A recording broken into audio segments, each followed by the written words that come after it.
The views and opinions expressed by guests on the TWBC podcast are solely those of the guest and do not necessarily reflect the views of, nor constitute an endorsement by the host, TWBC, or the advertisers.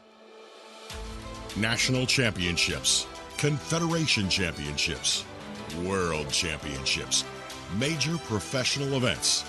For over 3 decades, he has been there for many of the sport's greatest moments. And now he brings you even closer to the movers and shakers in the world of high-echelon tournament water skiing.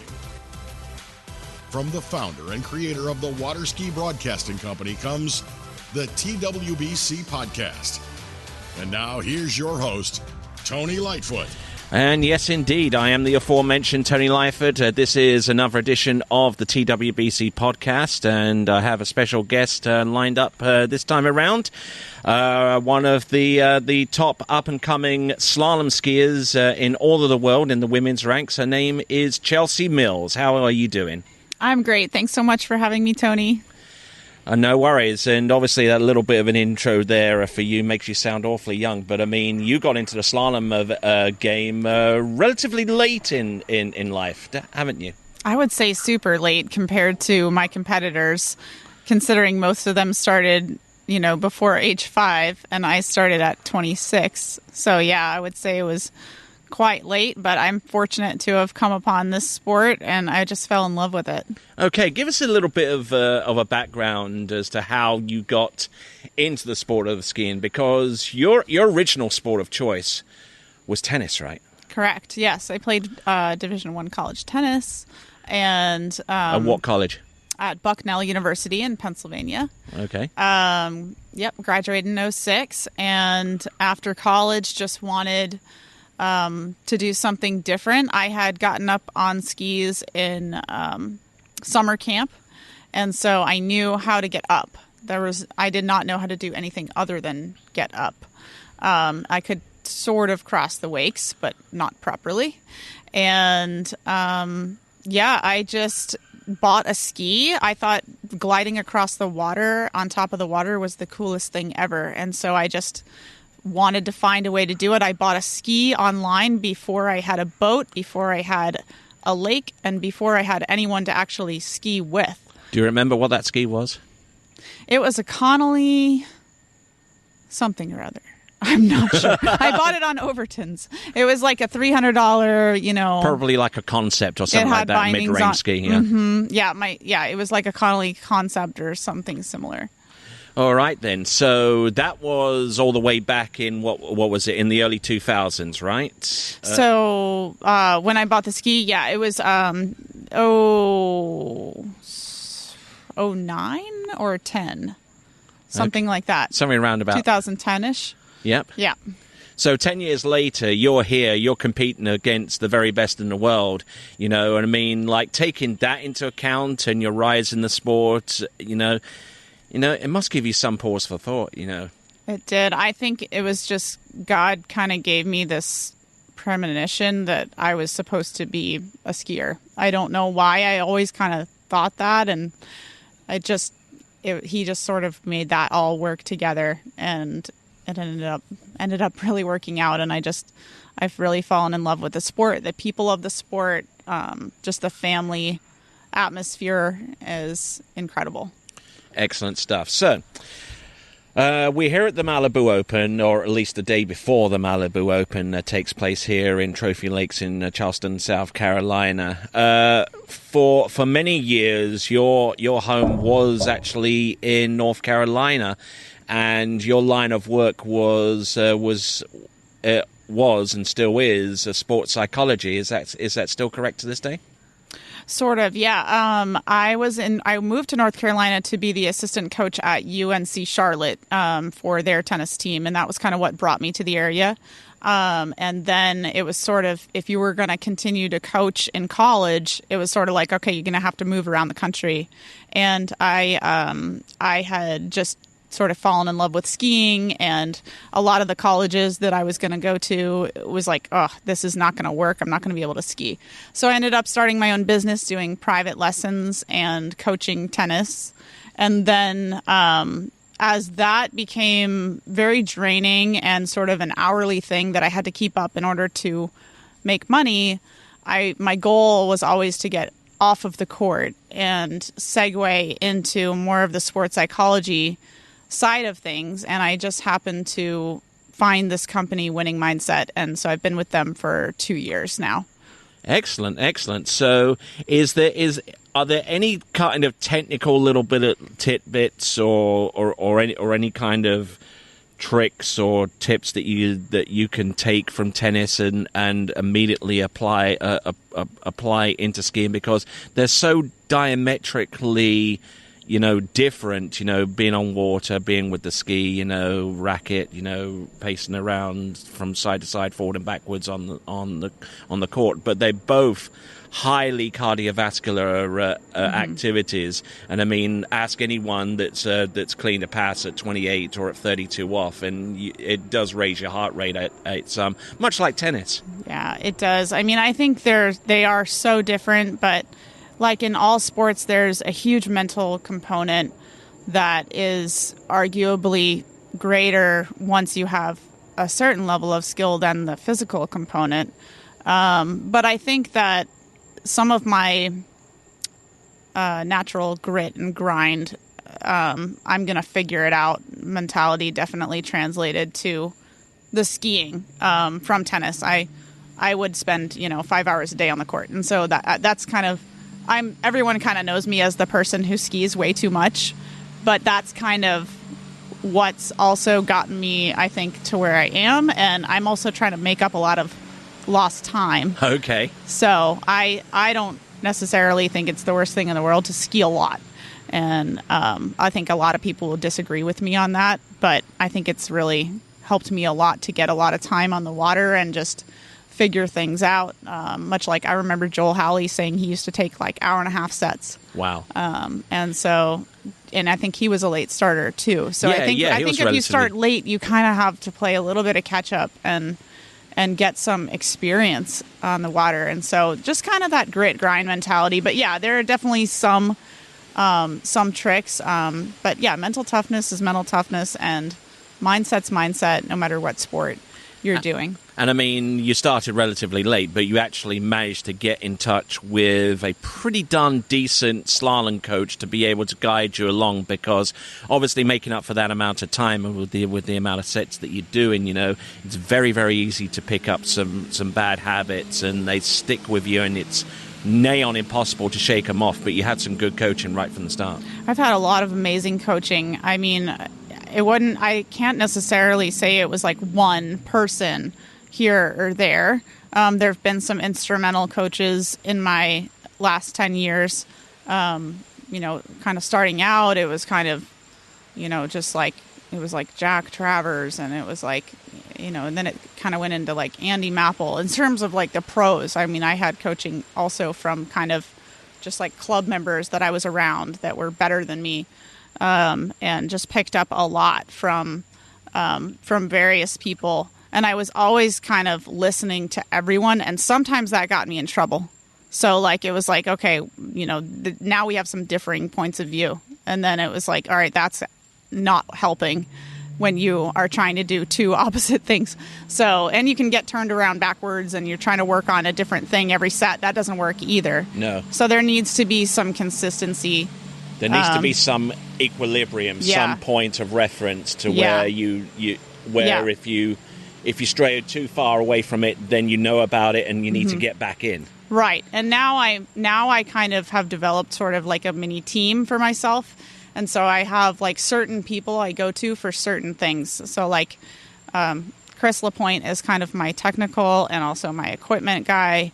And then like Jen LaPointe is kind of more of my mindset coach. I've kind of hired her on to do that. And then whenever I want something new, I like to go to like Andrew Bergman, Andrew Ross, and those guys always kind of...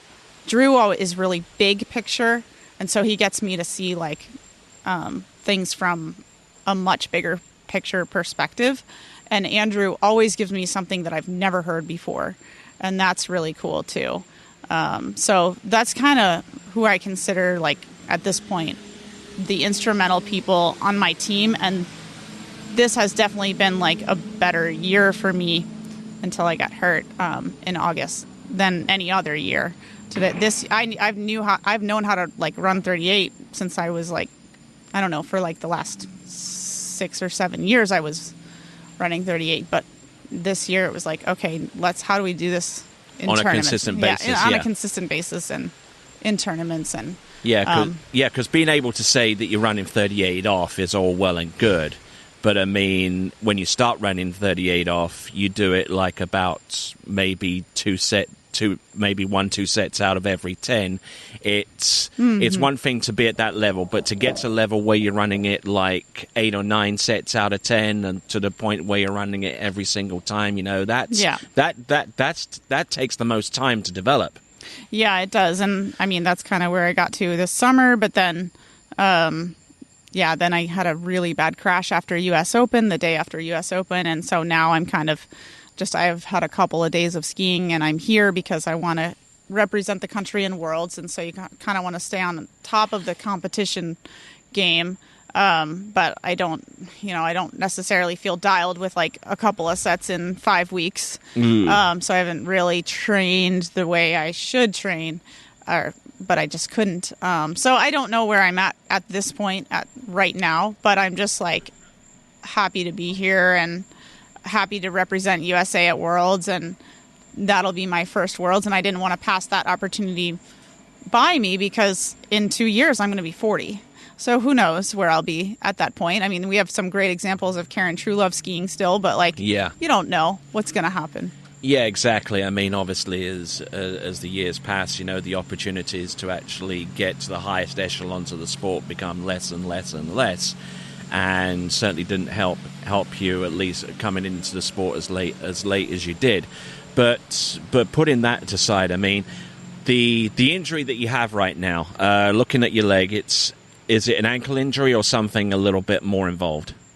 Yeah, it's an ankle injury. I ruptured my deltoid ligament and my anterior tibular I don't know, the one on the outside as well. So actually, like complete tears, full rupture on both sides. So the fact that I'm skiing 5 weeks after that is kind of amazing, and I'm thankful to some great doctors that have helped get me here. But you tell your body to do certain things when you're injured, and that doesn't always respond and say so it just doesn't, is not exactly doing exactly what I say right now. My feet aren't doing exactly what I say. Okay, obviously you had goals at the beginning of the season, and I don't know how close you were to realizing them, whether it's being more consistent or getting to a certain point or winning certain amount of titles or what have you. But first of all, have you gotten anywhere close to those goals yet? And if not, how much of a diversion has the injury skewed you away from those? Yeah, I actually am really happy with my season. I've had such an amazing year. I really wanted to start finishing in the top 5 of events, and I think I finished in the top 5 of 6 events, and I managed to win a pro tournament. You were there in Italy. Oh, yeah. So that was your first excursion at a ski tournament outside of the United States, from what I believe, yes? Yes, it was. So, and then I've been in the top 3 a couple of other times with the best of the best. So to me, I've like fully accomplished what I wanted to accomplish this year. I mean, I wanted to run 39, and but that's just kind of like a record tournament thing. I'd love to run 39. I started running it some in practice. And so, that's kind of always been a goal. But yeah, I've like more than achieved what I wanted to achieve this year, and just wanted to kind of keep that up. And I obviously unforeseen circumstance. I mean, if I hung my hat on the year right now, I would say I'm happy with it, but I'm really honored to be representing USA at Worlds, and I just want to do that. So whether I'm a broken athlete or not, I want to do that. All right, then. You've obviously provided a lot of great inspiration for a lot of skiers of your age range. I mean, you're going to be celebrating your 40th birthday not too far away from here. And I mean, there are plenty of women slalom skiers, that are in like women's 4, women's 5, and all of that kind of age range, that are seeing what you're doing, like saying, hey, listen, if Chelsea Miils can slash and dash with the best of them, age 40, then why don't I give it a shot? Right. I mean, I think that we put a lot of stereotyping actually on ourselves, and decide, well, I'm too old to accomplish XYZ, or I don't have the genetics, or I don't have the quote unquote talent, which I don't really believe in talent. But I really think that, I hope I am. I would love to inspire other people. And I've had people come to me and that were like in their mid-20s and say, I'm just so inspired by your story because, I didn't ski growing up, and I know that the highest level is possible for me. So I hope to be, I hope to be an inspiration for others. This has definitely been a dream for me. I can't believe I'm here. All right, then. So before we wrap up the podcast, I typically ask I guess if they would want to give a shout out to friends, family, whomever they're supporting you. So I'm going to leave the mic open for you to do that. Yeah, I would just like to thank my team, who, really my two that I want to say is just Chris and Jen LaPointe. Like they've really almost adopted me as like another daughter. We just went on a 31-day trip across the country. We went everywhere together. They've supported me. Just, if I say I need to ski at 7 a.m., they'll be there. If I need my ski fixed, they'll fix it. If I need to talk and go to dinner and discuss something in my life that I need support around, they'll be there. So I just can't thank them enough for the just unconditional support in every way, on and off the water. So yeah. All right, then. That was Chelsea Miils. I've been Tony Lightfoot. This has been the latest episode of the TWBC podcast. So until next time, it is ciao for now. See you next time. Thank you for listening to the TWBC podcast. Be sure to check out our website at waterskibroadcasting.com. Links to our presence on major social media platforms can be found there, as well as updates to our webcast and this podcast. Duplication or rebroadcasting of this broadcast without written consent of TWBC is prohibited. Subscribe to us on your favorite podcast platform, and be sure to join us next time for the next edition of the TWBC podcast.